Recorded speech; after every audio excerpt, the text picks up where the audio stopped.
Welcome to some more questions and answers here on the Old Front Line.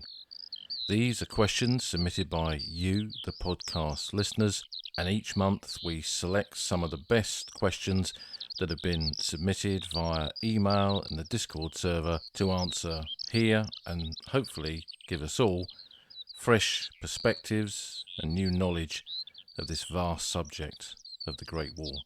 So let's begin. Having been on the road on various battlefield recce's, it's been nice in the last couple of weeks to have a pause and stop and catch up on some reading, do some work on the podcast, and also have a look at the kind of questions that have been sent in recent weeks. They continue to come in thick and fast, but please don't stop sending them in because you ask some really, really intelligent and interesting questions that make me think about all kinds of subjects connected to the First World War, and hopefully they will be of interest to the wider audience here. And again, we've kind of gone through our 5th anniversary period, and it's been good to reflect on how the podcast has developed over those 5 years. And one of the things I do think that I've enjoyed the most in the way we've tried to do things differently with the podcast are these Q&A episodes. So long may that continue. But let's get down to things this week, and all of the questions have come in via email for this particular episode. And the first is from Samuel Ayers, who asks, I have a question regarding the front line of trenches in the First World War. What happened where the trench system crossed a road? Was the road simply closed and dug up, or was there a kind of checkpoint at the site? Thanks for all you do. I find your podcast really interesting. So thanks for those kind comments, Samuel. And to answer your question, simply put, the front line went wherever the front line needed to be.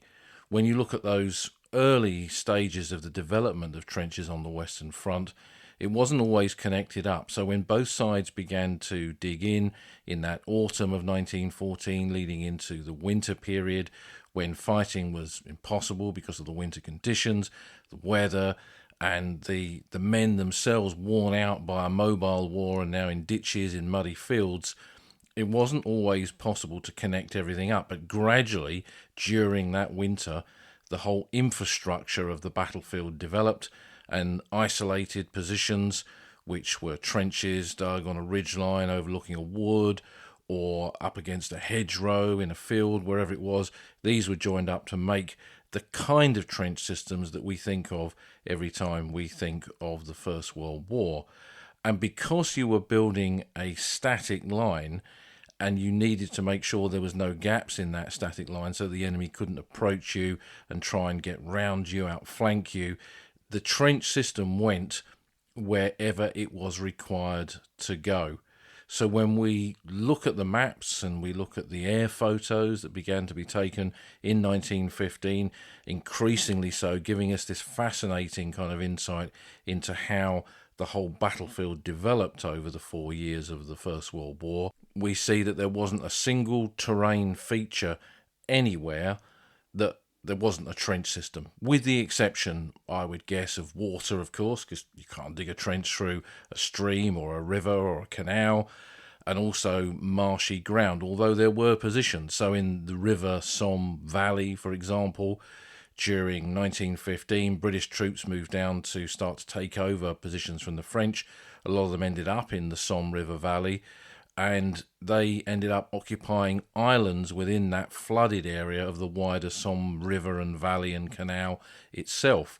So although that wasn't necessarily a joined up position, on islands within the valley of the River Somme, there were trench positions on those islands overlooking the enemy. It was a very confused sector where you read about men getting lost in the fog, and they had to get to these islands by punting across the river, and often punted in the wrong direction and ended up in the enemy lines, and enemy troops often ended up in their lines.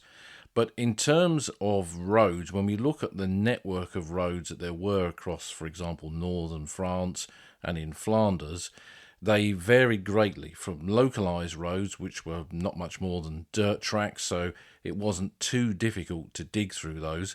So if you had a trench system running along the edge of a road and it needed to cross it, if it was a dirt road, that was going to be some work for the men involved, and that kind of work, digging a new trench, would largely take place at night unless circumstances dictated it, and you'd be amazed how quickly men can dig when they're under fire, even if it's in broad daylight. But there were more permanent roads in some areas, which were often described on maps as metal roads, and what they meant by that is that they had a road surface, which on many of the straight roads that crisscross the battlefields of the First World War, which we've begun to talk about in our episodes, for example, looking at the Albert-Bapaume Road and most recently the Menin Road, many of these were cobbled roads and went back to Roman times.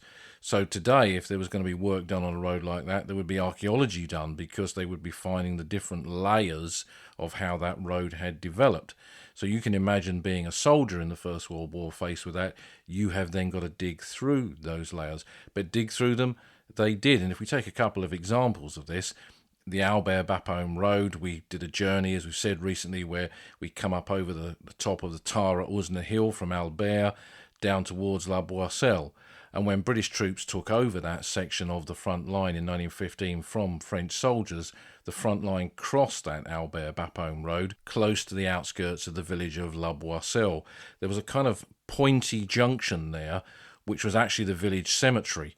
And the front lines went right across the road, dug through the road surface, and were very close to the Germans. So the trenches were probably artificially deeper than they would have been because you were so close. They didn't just have to go through the road there, they had to go through the cemetery.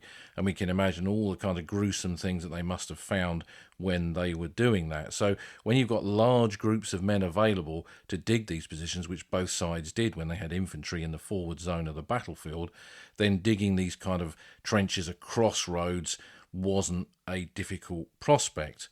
So that was on the Somme, and that was through the chalky soil of those Somme battlefields.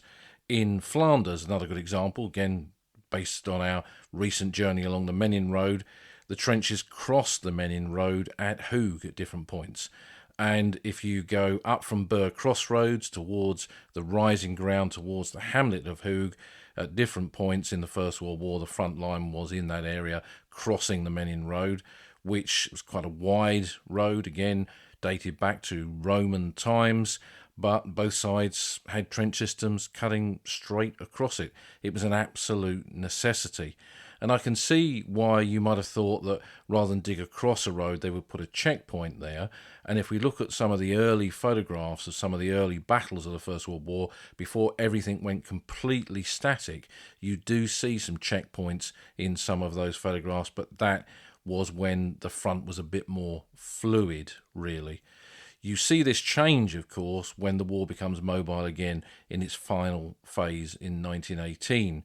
So if we jumped right on to the last weeks of the war in October and November of 1918, in those final battles that the British and Commonwealth forces were fighting in on the Western Front, the trench system had gone, with the breakthrough of the Hindenburg Line in places like the Beaurevoir-Fonsomme line in early October 1918. Beyond that was open fields. But the Germans did defend it. They put up impromptu barbed wire fences on the edges of villages.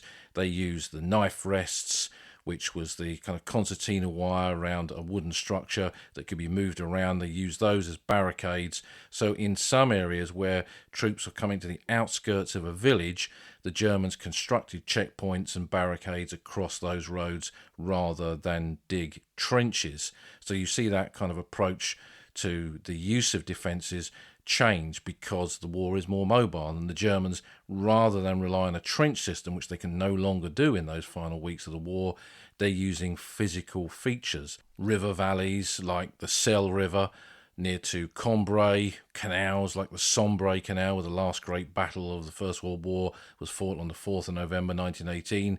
But during all those weeks, copses, lanes, hedgerows, and in that part of France that goes beyond Cambrai up towards the Belgian border, there is a kind of bocage terrain there which the Germans began to use for defence as well.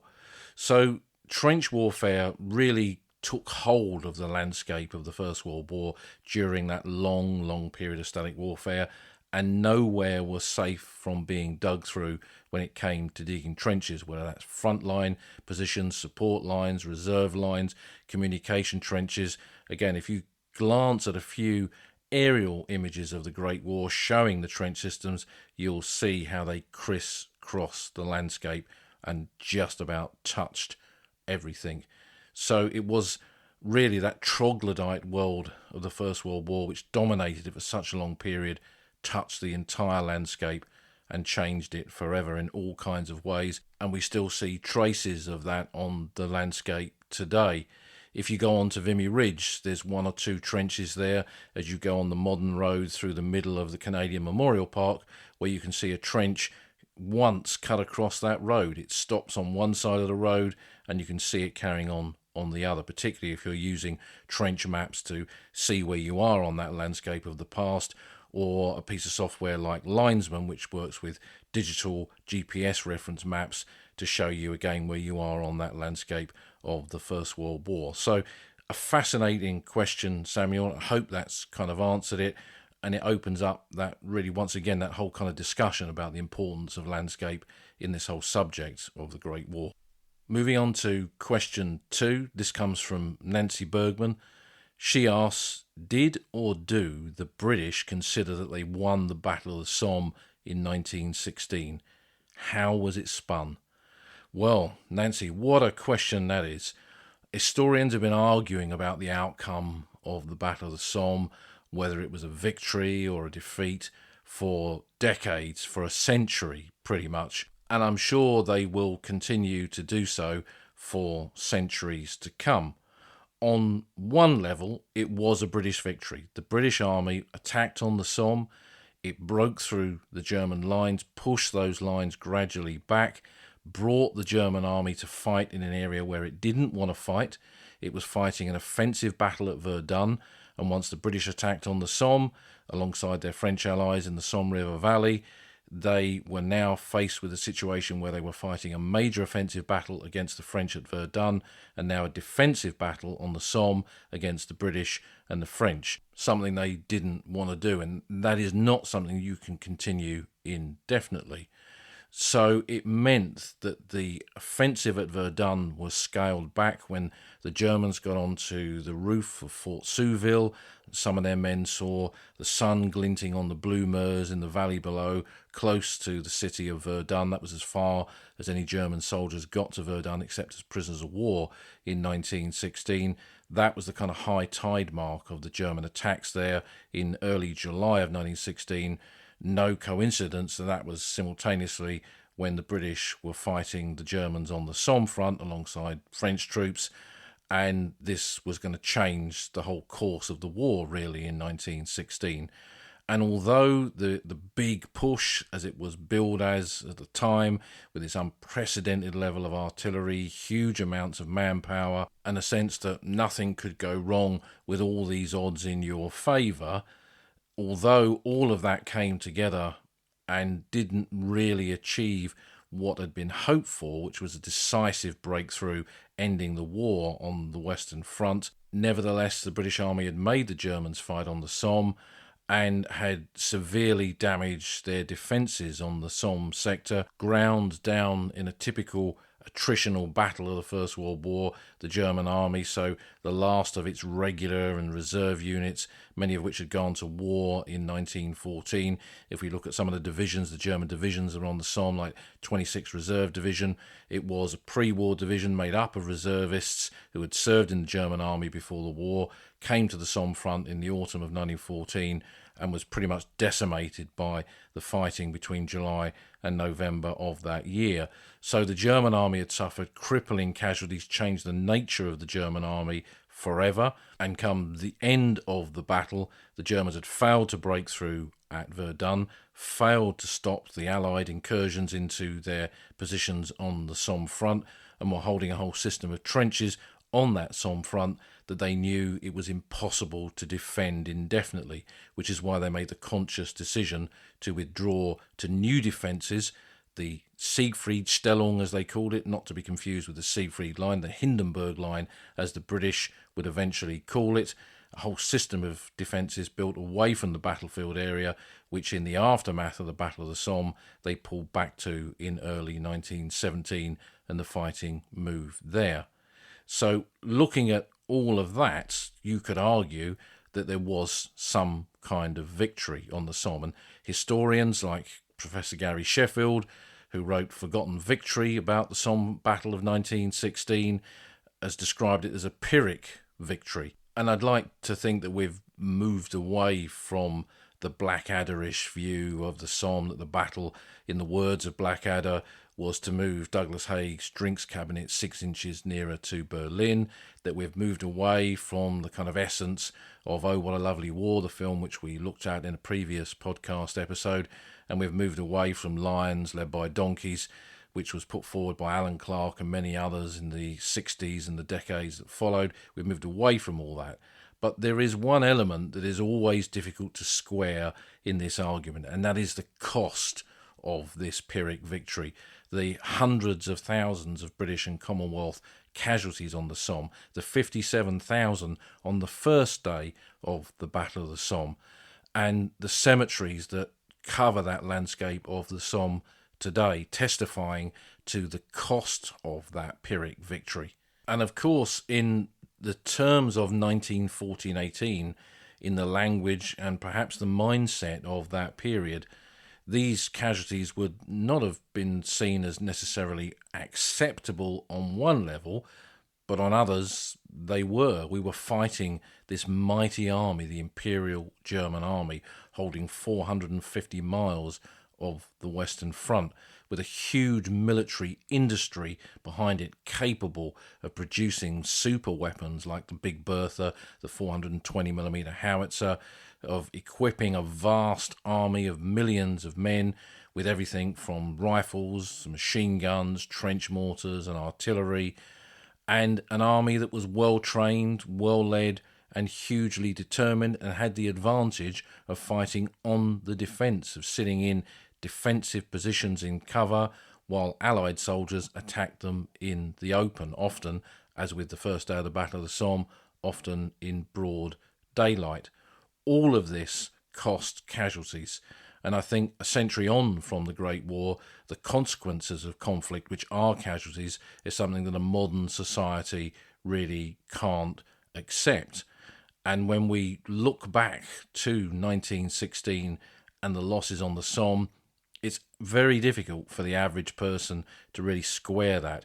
How can that sacrifice on that scale be worth the outcome? You can look at it and you can see that the army learnt lessons on the Somme in 1916. It developed its way of fighting. It would continue to develop that way of fighting right up to when it fought truly modern battles in a modern way with a modern army in 1918. But that route to victory and that route to a modern army was also paved with the losses in not just the Somme, but many other battles besides.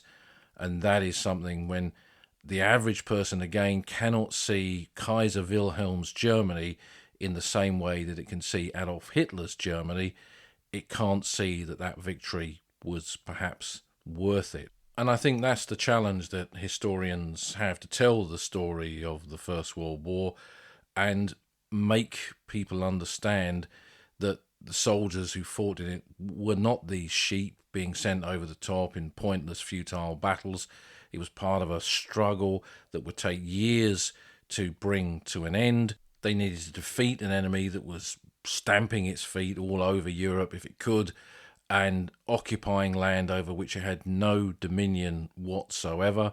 The Germans had to leave, and the Germans had not left through diplomatic methods, so it would require war, conflict, and there would be a price to pay for that. And I often think that the closeness of those two conflicts, less than a generation later, Europe was at war once more, perhaps overshadowed the clear reasons that Britain, for example, had gone to war in 1914.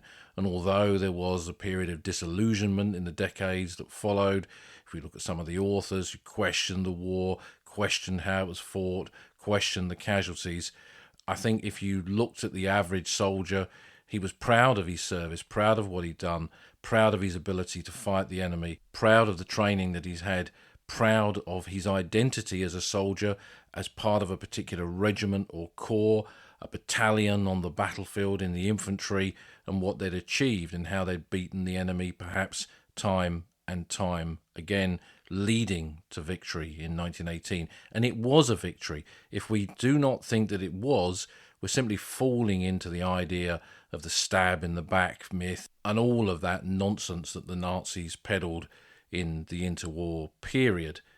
The Germans were beat. They were beat on all kinds of levels, really, and no war is won simply by one action in a field on a battlefield. If we look at the outcome of the end of the First World War, there are so many factors that we could fill dozens of podcast episodes with discussing. But I think it's important to understand any of these battles in the First World War in their wider context and be aware of the historiography of these battles and how that has changed from the official histories published in the interwar period to the accounts of the particular divisions or battalions or brigades, through to, by the 1960s, the development of an anti-war monologue, really, when it comes to battles like the Somme, pretty much epitomised in Alan Clark's Donkey's book that we mentioned. I mean, do read it. It's a pile of rubbish, but do read it because it gives you that perspective. You can see where that school of thought is coming from, but read it as well as books by the likes of Professor Gary Sheffield that we mentioned, but also many others, many more recent studies from Paddy Griffiths and his look at battle tactics on the Western Front, through to the collection of essays looking at different years of the war, which Spencer Jones has edited. All of these kind of more recent studies give us, I think, through the use and the study and the understanding of the archives of the First World War, which are now so widely available, give us, I think, a better picture, a better view of how the Great War was fought and how victory was achieved and what victory meant, particularly victory in battles like the Somme. So a really superb question, Nancy, and just in a few minutes there, I can't do justice to this, but I'm sure it's a subject we will return to in the podcast another day. Question number 3 comes from Stephen Hunt. The French suffered more casualties than the British Empire, both in actual numbers and in proportion to their population. I assume that this would have been a marked demographic effect on France as a nation. How is the experience of the war and its subsequent demographic effect remembered in France today? Particularly, how is it taught in French schools, and has any part of the Great War passed into French national consciousness in the same way that the first day of the Somme has in Britain? Well, that's a really good question, Stephen, and we kind of touched on that a little bit in a discussion with Mathilde Bernadet in an early episode of the podcast, and I'll put a link to that onto the podcast website for this episode. But if we look at the French in the Great War, 8.3 million Frenchmen served in the French army between 1914 and 18. Nearly 1.4 million died, and that equates to about 16% of the male population. Now, that is not as high as some other nations within Europe, but it's a higher casualty rate compared to Great Britain, for example. But that's interesting in its own right, because while if we look at a map, we can see that France is substantially bigger as a country than Britain. In 1914, the population of France was actually just a little bit lower than Great Britain. And at the end of that war, Britain, excluding its empire, had lost about 750,000 killed in the war. France 1.4 million, so that's almost twice as many. So as you intimate in your question, this had a catastrophic effect on France in terms of the scale of loss and the scale of grief. It had a knock-on effect as the population moved forward into what became the interwar period, and it had a massive effect on French mindset as another war approached in the 1930s, but that is definitely a discussion for another day. So in terms of more than a century later, and here we are after the centenary of the Great War, you ask, how is the experience of that war? how is it remembered in France? Well, when I lived in France, which of course was before the centenary, and I spoke to the average person in the village of Courcelette, I would say to them, did you have a relative who fought in the First World War? And without fail, they all said, yes, he fought at Verdun. Verdun. That was their byword for the First World War. I suspect if I researched their ancestors, they probably didn't necessarily fight at Verdun. I mean, a big proportion of the French army did, but not every French soldier out of that 8.3 million served in the battle there in 1916. But it's part of that national consciousness of what the Great War is about. And second to that is the Chemin des Dames, the Nivelle offensive of 1917 that led to the mutinies in the French army, has marked a bit of consciousness within the French nation for all time. And I think that those two events probably dominate the popular knowledge and the popular consciousness of the First World War, both before the centenary, during the centenary, and today. And during the centenary, there was a lot of interest in France. It was really interesting to see because some of the kinds of projects that have been going on in Britain for a long time, researching war memorials, building data websites which listed French soldiers, digitisation of French records, all of that kind of thing happened.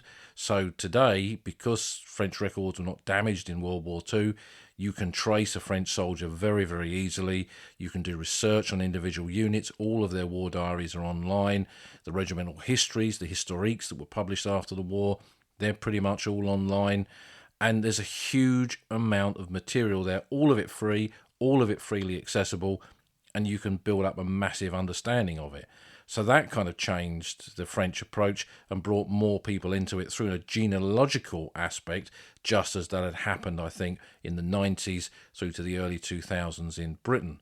Now, since the centenary, I think that's dropped away a little bit, and I don't see as many people doing that kind of research, and I don't think there are as many French people visiting the Great War battlefields as there were during the centenary. And that, of course, would also be true of a British audience.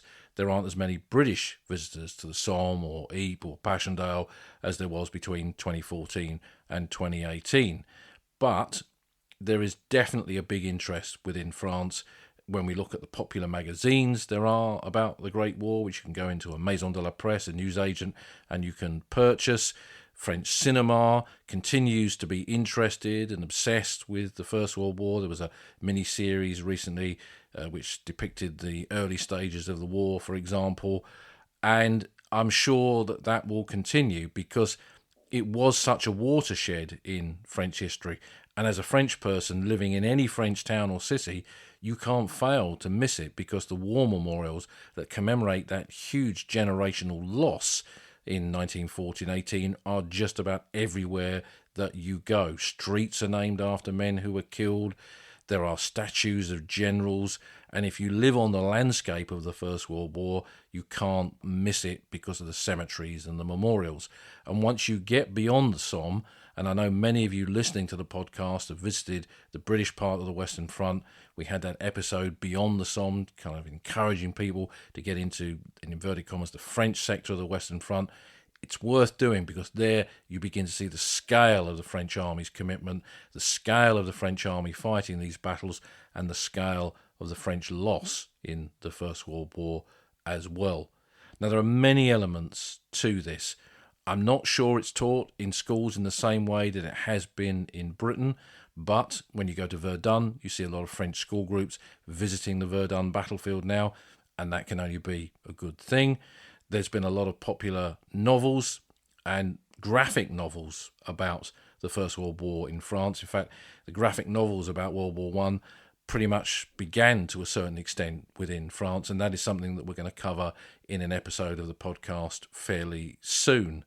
So the First World War is not going away, and the French have invested a lot of money in ensuring that the memory of that generation of the Great War doesn't fade away in terms of allowing access and providing access to all the records of those who served. But as ever, there's a lot of work to do, and there's a lot of work to do, I think, to educate English-speaking audiences into the importance of France's role in that war. And you had early pioneers of that, like the late Dave O'Mara, who wrote some of the Battleground Europe books about the French army on the Somme. Who knows what he would have gone on to write if he'd have lived longer. Dave was a good guy, a good mate, and he did some absolutely incredible research on the French side of the Great War. Alex, who is 315th Regiment of Infantry on social media, always worth a follow. He's done a huge amount of research on this through his grandfather's experience in that regiment during the Great War. James Towle, who's an American, has done a lot of work on this as well, and you'll find his stuff on social media. And there are many others out there. And I think we need to see more and more of the French language material coming into the English-speaking domain so that people can understand that the war was not just won by British Tommies or Anzacs or Canadians or whatever, that it was a coalition war and that victory was only possible because of that coalition. So a brilliant, brilliant question there, Stephen, and thank you for that. Our fourth and final question comes from Blake Symington Stevens, who says, as a collector of Great War medals and militaria, I have to confess that whenever I come across medals to the Army Service Corps, I tend to lose interest and dismiss them and the potential for research. I am ashamed of this. I love building a picture of a soldier's service and life through service records, war diaries and other documents, especially if the recipient was a casualty. This is straightforward for regular infantry units, but I am ignorant as to the scope for research for ASC chaps. Did subsections of the ASC keep their own war diaries? Can you shed some light in general on what members of the ASC did on a day-to-day basis? And can you recommend any good resources for researching the Army Service Corps in the Great War more broadly?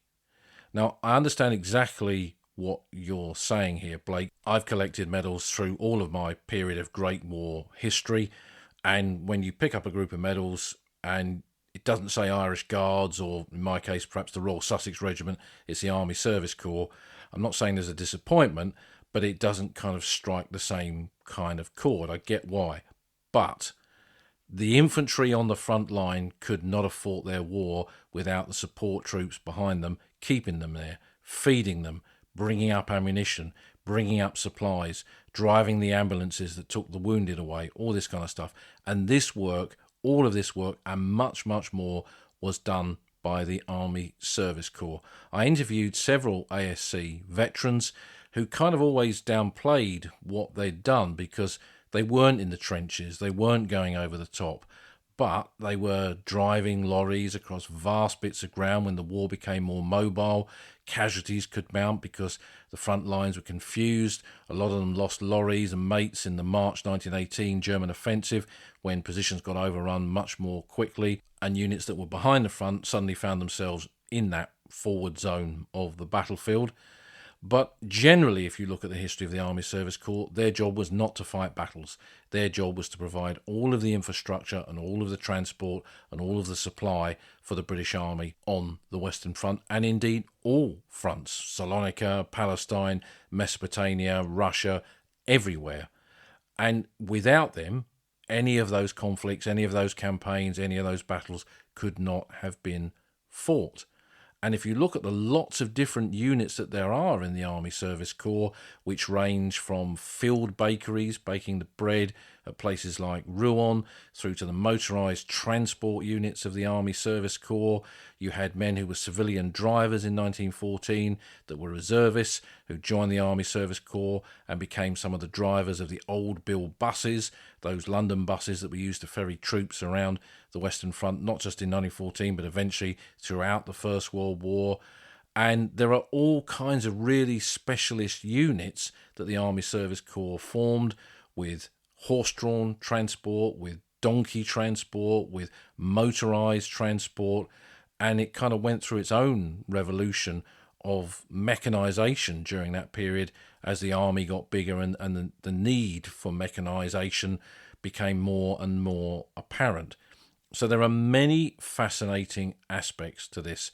It's not a unit and not a medal collection that you're going to build up that's going to tell you the story of bombs, bullets and bayonets, but it's going to tell you the wider picture of the war and will give you an insight into just how big the army was and how the infrastructure was an important element that led to victory in the final phase of the conflict in 1918. And majority of the Army Service Corps units do indeed have war diaries. You can find them on the National Archives website. You can set up an account on there for free, download all of those diaries for free, and you'll find everything of the types of units that I've discussed and many more besides. You'll find their diaries on there. There's a really good book by Michael Young, which is a more modern history of the Army Service Corps, which was published by Pen and Sword 20 odd years ago. I think it's still in print, but certainly you can get fairly affordable second-hand copies. He did a photo book of the Army Service Corps during the Great War Centenary, well worth looking out for. And I've seen over the years, although I've not collected that many of them, I've seen examples of Army Service Corps unit histories come up. Now, they're much rarer because the Army Service Corps units were fairly small, sometimes only 200-300 men in an Army Service Corps company. So when you publish a history of that after the war, you're going to publish that to a very, very limited audience, and probably there's only going to be a handful of those ever published. And occasionally on lists like Tom Donovan's military book list, you'll see one of these ammunition columns, motorised ambulance columns, and things like that. And they give you another kind of level of layer of interest and knowledge in terms of what the Army Service Corps did. So when you're out and about in the cemeteries and the battlefields of the Great War, you will come across Army Service Corps graves. Don't dismiss them, because these men were doing vital jobs, and there will always be a story behind them. And if you want to see that vividly, go and watch that documentary that I often talk about on this podcast, A Game of Ghosts. And in that, Tom Bromley, a lovely old man who will tell you in that documentary his story of being in the Army Service Corps on the Somme in 1916 and what that cost to him in terms of his mates. It's a fascinating insight into the fact that you didn't have to be in a forward trench overlooking no man's land to do your bit in the Great War. And when you lost mates, it was just the same as losing them going into battle with the enemy guns blazing all round you. So some really great questions this week, and hope the answers, as always, are of interest. Keep those questions coming. Send them in through the usual methods of email and via the Discord server, and there's links to both of those in the show notes for this episode. So see you again soon for some more questions on the Old Front Line.